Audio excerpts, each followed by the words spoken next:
So the most famous gun battle in Japanese history has a massive problem. A really massive problem. Right. The thing everybody remembers about it, the 3,000 muskets firing in 3 rotating ranks, this unbroken wall of lead that supposedly cut down the finest cavalry in Japan and ended the age of the mounted samurai, is completely missing from the oldest, most reliable account of the battle. Entirely missing. Not the rotating ranks, not the 3,000. The phrase 3 ranks appears absolutely nowhere in the primary source. And the guy who wrote the version everybody actually remembers, he's the exact same novelist who invented the surprise attack at Okehazama. Yeah. 60 years after the fact. Right. What we're looking at here is a highly recognizable pattern of historical revisionism.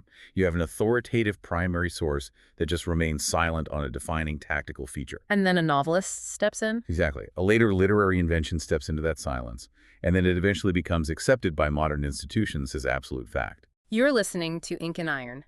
In this deep dive, we are covering the true story and the unraveling of the myths surrounding the Battle of Nagashino. We're going to separate what we can actually prove from contemporary documents, what historians are currently fighting over, and what is, well, purely later legend. And it is a lot of legend. Oh, yeah. Tons of it. Yeah. But before we get into it, we need to establish one crucial ground rule for how we talk about the people involved today. In this deep dive, we are going to use the Japanese naming convention, which means the family name comes first. Right. We'll use either their full name or your family name, but never their given name alone. So it is Oda Nobunaga, or just Oda, never just Nobunaga. That precision with names really, I think, reflects the broader mission we have today. When you examine the contemporary sources for Nagashino, the tactical reality on the ground is fundamentally different from the popular narrative that's been taught for, the last century. Yeah. Our goal is to strip away all those Edo period embellishments and reconstruct the 16th century battlefield based strictly on what the texts actually say. So we should probably start by setting up the geopolitical reality of 1575, because this is exactly 15 years after the Battle of Okehazama. Right. The landscape has changed. Exactly. Oda Nobunaga is no longer a minor regional warlord who just got lucky in a thunderstorm. He holds central Japan. He is definitively the most powerful man in the country. And allied with him is Tokugawa Ieyasu.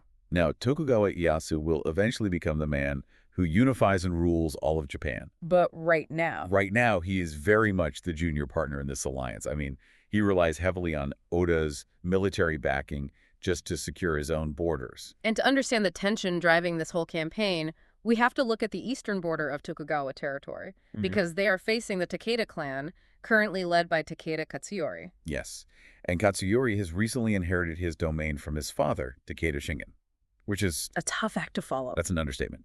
Takeda Shingen was arguably the most formidable, mathematically precise commander in Japan during his lifetime. I mean, the entire country feared him. So Katsuyori is essentially like a young CEO taking over a legendary founder's company. That's a good way to look at it. The entire industry knows who his father was.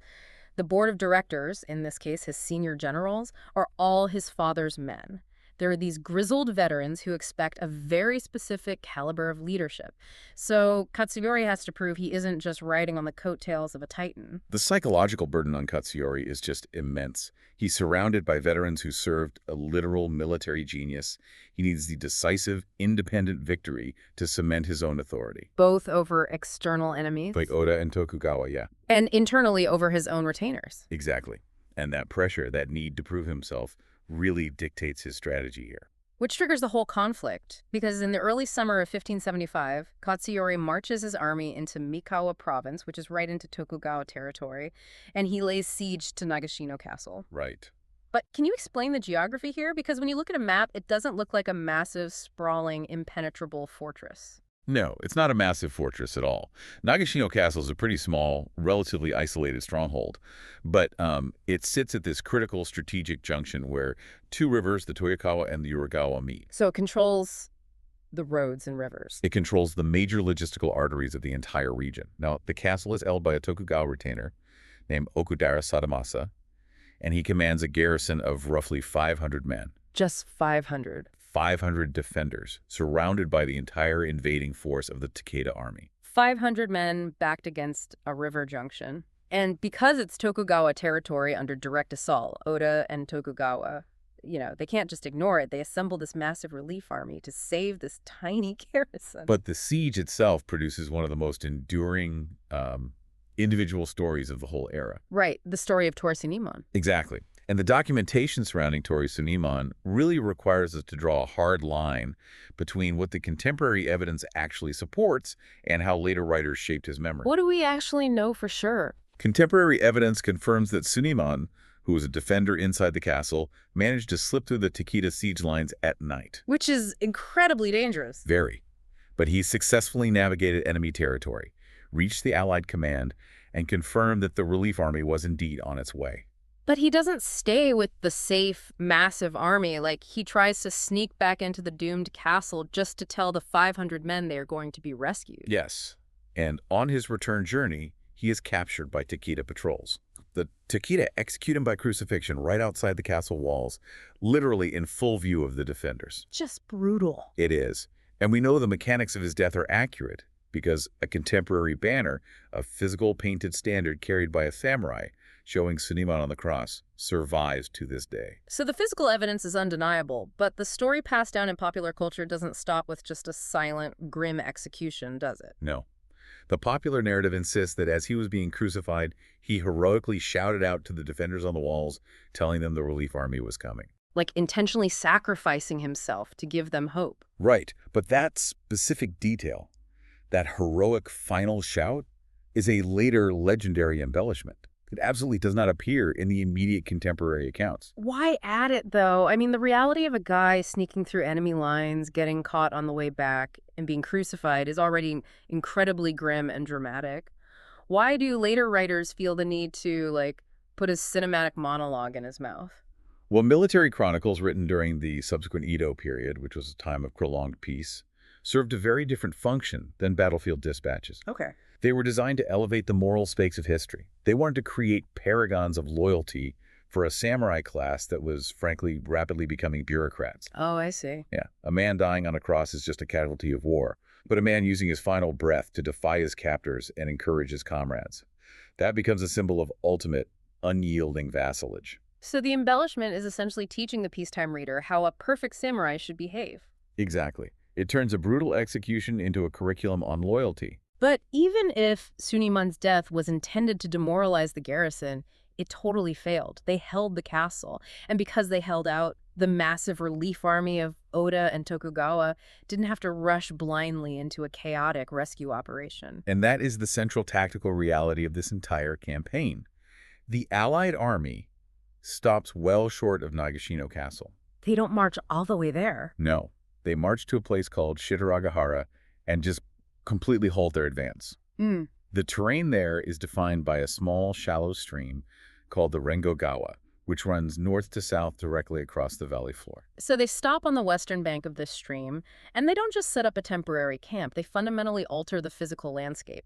They construct extensive lines of wooden palisades all along the riverbank. And we should probably explain what a palisade actually is in 16th century Japan, because I think people picture a hasty picket fence to keep horses from wandering off. Right, no, these are incredibly robust structural defensive works. Heavy engineering. Heavy timber is brought in. It's deeply entrenched into the soil and cross-braced to withstand immense physical impact.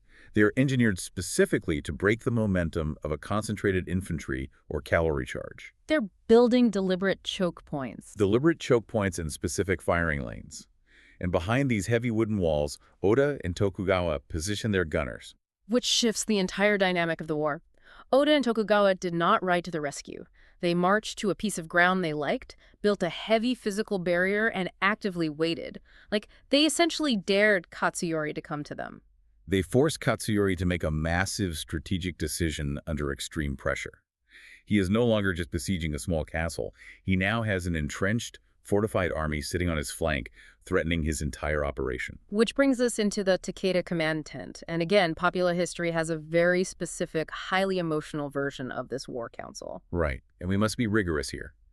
Contemporary sources confirm that Katsuyori's senior generals, the veteran commanders who had served his father, Takeda Shingen, strongly advised him to withdraw. They saw the walls. They analyzed the prepared defensive position at Shitaragahara, they understood they were outnumbered, and they counseled retreat. However, Katsuyori's closer, younger advisors argued for battle. And Katsuyori chooses to attack. Ultimately, yes, he chooses to attack. But the famous story that follows is that the old veteran generals, realizing Katsuyori is leading them to their deaths, gather together in the camp. They supposedly share a solemn farewell cup of water, completely accepting their impending doom right before riding out to die. It's a very evocative image. But that's seen as a later legend. It didn't happen. It originates from a Takeda side chronicle written much later, which we will analyze shortly. But the image of the doomed old guard sharing a final cup of water is just literary dramatization designed to heighten the tragedy of the Takeda clan's fall. It plays perfectly into the idea that Katsuyori was reckless. He was a fool who ignored his father's wise retainers and just drove his army off a cliff. Because looking at it now, knowing he attacked a fortified wall filled with guns, it's very easy to just call his decision stupid. It's easy, but applying modern hindsight to label his decision as stupid fundamentally misunderstands 16th century warfare. How so? Well, from Katsuyori's perspective, he commanded a massive, battle-hardened army. Assaulting a fortified enemy position was not some unthinkable tactical blunder. It was an entirely conventional military choice for the period. Armies did this all the time. Exactly. Armies successfully assaulted palisades and field fortifications regularly. Commanders didn't just pack up and go home every time the enemy built a fence. No, breaking a prepared line was difficult, but it was standard operational practice. Katsuyori looked at his forces and calculated they had the offensive power to shatter the Oda and Tokugawa lines. Right. But Katsuyori's calculation was based on a battlefield geometry that was about to change drastically in the middle of the night. Yes. And this is a maneuver that frequently gets completely overshadowed by the focus on the firearms, yet it is arguably the most decisive action of the entire campaign. The night attack on Tobigasuyama. Let's talk about that. So, on the night before the main frontal assault, a Tokugawa commander named Sakai Tadasugu leads a detachment of roughly 4,000 men. 4,000. Right, and they do not attack the Takeda front lines. Instead, they execute this grueling, covert night march completely around the southern flank of the Takeda position. Yeah. Their target is Tobigasuyama, which is a hill located directly behind the main Takeda army, overlooking Nagashino Castle itself. Just moving 4,000 men through rough, unfamiliar terrain in the pitch dark without alerting the enemy is a massive logistical feat on its own. It really is. But the strategic payoff is absolute. Because when Sakai Tadasugu storms that hill, he achieves two things at once. First, he smashes the siege lines around the castle, so the 500 defenders are saved. Right. But second, and far more critical for Katsuyori, capturing Tobigasuyama physically cuts the Takeda line of retreat. The back door is slammed shut. Katsuyori is effectively trapped. He faces an entrenched enemy army behind heavy palisades to his front, and now he has 4,000 enemy troops occupying the high ground directly in his rear. Even if he wanted to reconsider the advice of his veteran generals and withdraw, the logistical avenue to safely extract a massive army has been severed. He has no choice. He must attack forward to break the deadlock. Now, there's a persistent story about how this flanking maneuver was planned. Supposedly, when Sakai Tadasugu proposed this night march in the War Council, Oda Nobunaga loudly mocked him and rejected the plan in front of all the generals. But then, quietly, in secret, Oda ordered Sakai to carry it out anyway, claiming he only rejected it publicly to root out spies and maintain operational secrecy. Which sounds brilliant, but that is another literary invention drawn from later military tales. Oh, fiction. Yes. It retroactively frames Oda Nobunaga as this master of psychological manipulation and deception, which fits the sort of mythological persona he acquired in later centuries. But the actual evidence simply shows that the maneuver was planned, authorized, and executed, completely compromising the Takeda position. So the sun comes up. Takeda Katsuyori is trapped. The Rengagawa stream and the heavy wooden palisades are in front of him, and enemy forces hold the hills behind him. The assault begins. And the reality of the battle is grinding. Attritional violence. The Takeda forces launch their attack against the Allied lines, and they don't simply charge once and flee. They attack in successive, sustained waves, desperately attempting to find a weak point in the timber defenses. But they fail to break through. And I want to really dig into exactly why, because it wasn't just a matter of soldiers walking mindlessly into a firing squad. It was a combination of severe environmental and tactical disadvantages. Absolutely. The Takeda are operating under extreme duress. First, they are taking concentrated gunfire from behind heavy physical cover. Right. The Oda and Tokugawa gunners are protected. Right. Second, the Takeda troops must physically wade across the Rengogawa stream. Now, while it's shallow, crossing water inherently breaks unit cohesion and slows forward momentum. You can't run through water. Exactly. And third, after crossing the mud of the stream, they are fighting uphill to reach the palisades. So it's mud, water, an uphill grade, and a heavy wooden fence, all while being shot at. Right. And on top of that, they are facing an allied force roughly twice their size. They are throwing themselves at a heavily defended choke point with no avenue of retreat. The outcome is pretty much inevitable given those parameters. The Takeda formations eventually fracture, and when an army breaks under those conditions, attempting to retreat while surrounded, disorganized, and exhausted, the casualties are catastrophic. They don't just lose infantry. No, they lost the architectural foundation of their military command. The casualty list is staggering. When we look at the confirmed dead, Katsuyori loses the very men who advised him not to fight in the first place. Yes. He loses Yamagata Masakage, Baba Nobuharu, Naito Masatoyo, Sanada Nobutsuna, and Sanada Masateru. These are the senior commanders he inherited from his father. This is the institutional memory, the logistical brain trust, and the tactical leadership of the entire Takeda domain completely wiped out in a single afternoon. And, an army can conscript new foot soldiers over time, but it cannot instantly replace decades of seasoned command experience. The loss of that officer corps crippled the Takeda house permanently. Exactly 7 years later, in 1582, the domain was invaded and completely destroyed. That is the narrative of the campaign. We know the setup, the trap, and the devastating result. But if that's the established reality, we have to transition into the core of this deep dive. The myth. Right. How did a grueling combined arms defensive victory turn into a story about a revolutionary three-rank volley-fire system? Let's deconstruct the evidence. This requires us to apply strict historical methodology. We must examine what the primary sources actually say versus what the later narratives claim and understand the motivations behind those later texts. Let's start with the exact date, because precision matters when you're trying to picture the physical reality of the battlefield. The official date in the Japanese calendar is the 21st day of the 5th month of Tenshu 3.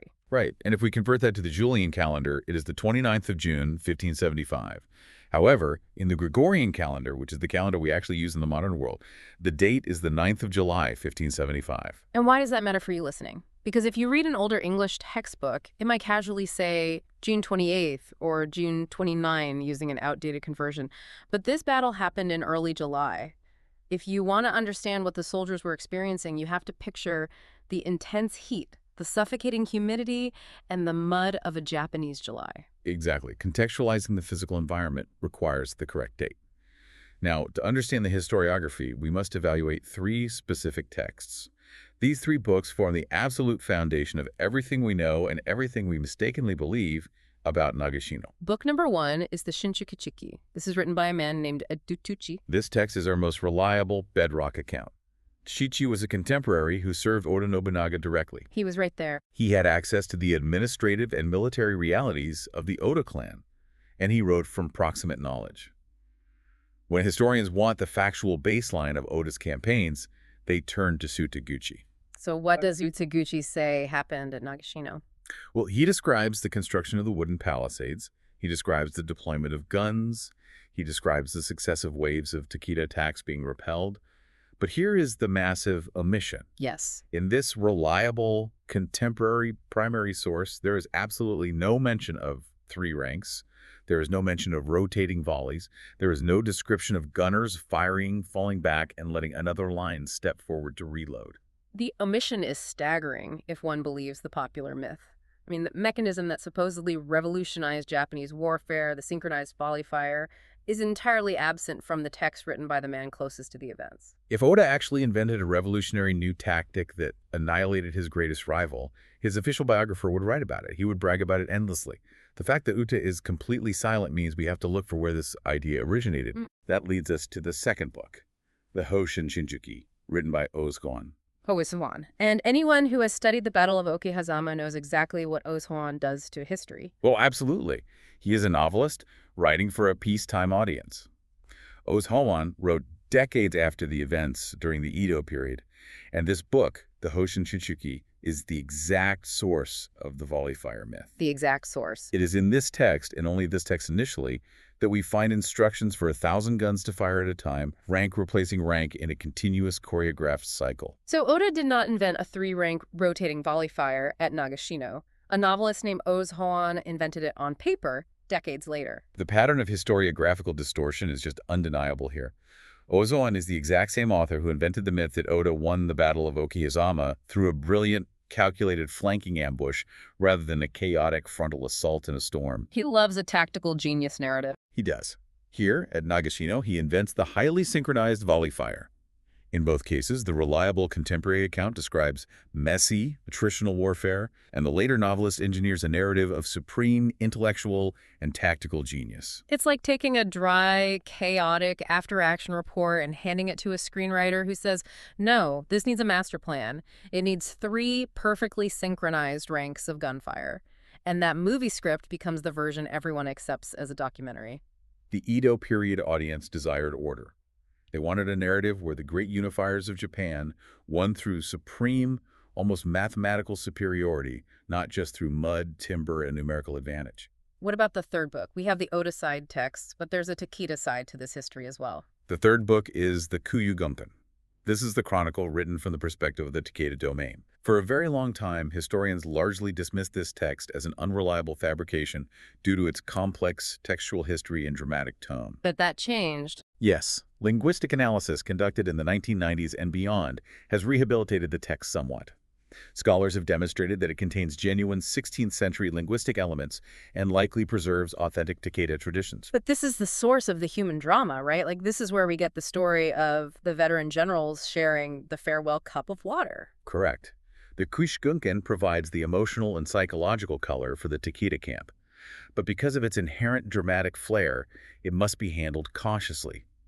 It provides deep insight into how the Takeda remembered their own tragedy, but it cannot be taken as cold, tactical reality. If the primary source is silent, and the volley fire is clearly a literary invention by a novelist, how did it become accepted historical doctrine? How did a novel overwrite history so completely? Well, the legend became doctrine because a modern institution prioritized the compelling, orderly narrative over rigorous source criticism. In 1903, the Imperial Japanese Army General Staff Office decided to publish an official military history of the Nagashino campaign. So a 20th century, rapidly modernizing military institution sits down to write their official history, and they just bypass the primary source entirely. They chose the embellished Edo period account. They elevated Ōta literary invention of the rotating volley fire and formally presented it as historical tactical doctrine in their curriculum. That is just... It's incredible. It's like a modern military academy deciding to teach combined arms tactics based on a Hollywood action movie because it looks more disciplined on paper. But the institutional incentive was strong. A modernizing army wants historical precedents for disciplined, synchronized, modern tactics. Yeah. And this was not an isolated incident. Well, This is the same General Staff Office that in 1899 officially canonized the Okehazama ambush myth, the other myth invented by Ōta. 4 years later, they canonized the Nagashino volley fire. They systematically enshrined Edo period fiction into the foundation of a modern nation. generations of students, soldiers, and eventually international historians who read those official accounts were being taught a phantom tactic. It forces us to critically evaluate how military history is compiled and what narratives institutions are incentivized to promote. If Ōta completely fabricated the volley fire tactic, it immediately makes me question the scale of everything else he wrote. Like, did Oda even have the physical inventory to pull off a 3,000-man volley in the first place? Which brings us to a massive controversy. The numbers problem. The exact number of guns deployed by Oda and Tokugawa is not just disputed, it is an unresolved manuscript problem within the primary source itself. When historians examine the surviving hand-copied scrolls of Gyūichi's Shinchō Kōki, they do not all say the same thing. How bad is the discrepancy? Pretty bad. One highly respected copy of the manuscript explicitly states that the Allied forces had about 1,000 guns. Okay, 1,000. However, another surviving copy has the text 1,000. But an unknown hand has added the character for 3 later, directly in the margin, effectively altering the reading to 3,000. Wait, literally a note scribbled in the margin changes the historical weapon count by 2,000. It does. And to further complicate the issue, a third surviving manuscript copy has the phrase over 3,000 written cleanly within the main body of the text, not as a marginal addition.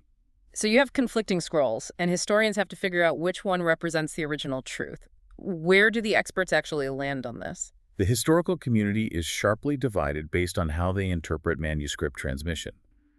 Historians like Fujimoto Masayuki argue that the 3 added in the margin was a later edit made by a reader who had already been influenced by Oze Hoan's embellished novel. Oh, that makes sense. Right, essentially, a reader saw 1,000, thought, wait, the famous story says 3,000, and corrected the primary source to match the popular myth. Fujimoto argues the original, trustworthy reading is 1,000. That is entirely plausible. It's like someone writing a correction in a textbook based on a historical drama they watched. But there's a counter-argument, right? Yes. Scholars like Hirayama Yu and Kaneko Hiroshi take a different approach. They argue that because one highly respected copy contains the 3,000 figure integrated directly into the main text, we cannot simply dismiss the higher number as a later doodle. They argue it must be taken seriously as a possible original reading by the author. The reality is that the actual number is somewhere between roughly 1,000 and 3,000 guns, and the manuscript problem just remains open. But I want to clarify something critical here for you listening. Let's assume the higher number is correct. Let's assume they did have 3,000 guns. Having a massive inventory of firearms does not mean a 3-rank rotating volley system existed. That is a vital distinction. Logistics do not equal tactics. Exactly. Having 3,000 weapons just means you have a lot of firepower. You can have 3,000 men firing independently from behind a wall as fast as they can load. The 3-rank rotation is a highly specific choreographed mechanism, and we need to explain why someone would even theorize a 3-rank system. It comes down to the mechanics of a 16th century matchlock. To understand the tactic, you must understand the technology. A Japanese matchlock, or teppo, is a muzzle-loading weapon. And the firing process is complex. It's not fast. Not at all.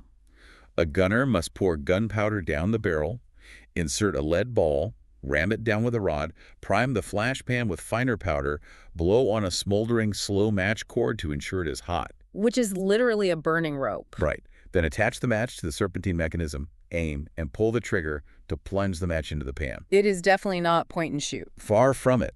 Even a highly proficient gunner requires roughly 30 to 45 seconds to complete that reloading cycle. Wow. And in the context of a charging enemy, 30 seconds is an eternity. So the theoretical purpose of a rotating rank system is to cover that reload time. Rank 1 fires, rank 2 steps forward while rank 1 begins that long reloading process, rank 3 follows. It is designed to create continuous fire.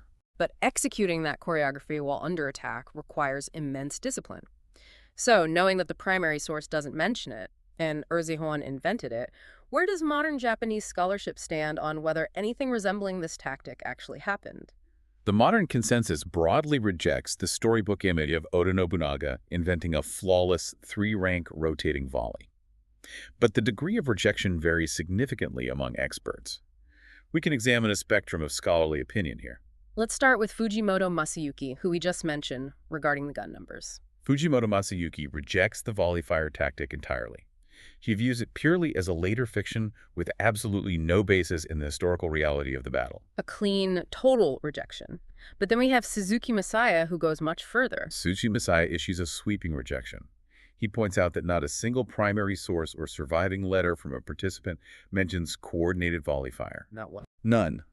Furthermore, he argues that executing such a complex, synchronized maneuver in the heat of battle would require impossible levels of prior specialized training for troops who were largely raised for a specific campaign, not standing professional armies. Right. Suzuki even holds a minority position, questioning how decisive the firearms actually were to the overall victory, arguing we overestimate their impact entirely. So Suzuki is saying it didn't happen, it couldn't have happened with the troops they had, and the guns weren't even the main factor anyway. But then we have Hirayama Yu, who offers a linguistic reinterpretation of the texts. Yes. Hirayama Yu approaches the problem by analyzing the specific Japanese terminology used in later texts that describes ranks or lines. He suggests the term can be understood as 3 positions. So if we think of a modern restaurant kitchen line, you have one person prepping ingredients, one cooking, and one plating. They aren't marching backward and forward. They are at fixed stations passing the work along. That is an excellent analogy. Hirayama implies a more organic system of sustained fire at a fixed point. Instead of rigid lines marching back and forth, you might have groups of gunners working together behind the palisade. One man aiming and firing, then physically handing the weapon back to two others who are cleaning the barrel and reloading in a continuous loop. That makes sense. Hiraiwa allows that some form of sustained fire from prepared defensive positions is entirely plausible, even if the cinematic three-line march is a myth. That makes perfect logistical sense if you're standing behind a heavy wooden wall. You don't need to march backward, you just hand the empty gun to the guy behind you. And finally, we have Kaneko Hiroshi, who published a major book on this topic recently in 2023. Where does he land? Kaneko Hiroshi maintains a cautious, analytical approach. He explicitly rejects the perfectly synchronized three-rank volley. However, he declines to rule out the possibility that Allied units were firing in some alternating, loosely coordinated manner to maintain pressure on the Takeda. So somewhere in the middle. Yes. Most importantly, Kaneko openly states that, based on current evidence, nothing definitive can yet be concluded about the exact firing mechanics used that day. So we have a spectrum of expert opinion, from pure fiction to impossible without modern training to a stationary reloading system to we just don't know for sure, but it wasn't the movie version. We are presenting this because history isn't always clean. Where the experts differ, we want to explain exactly how they differ. Acknowledging uncertainty is a far more rigorous historical approach than just repeating a comfortable myth. This brings us to another massive pillar of the Nagashino myth, the idea that this battle was the definitive end of cavalry.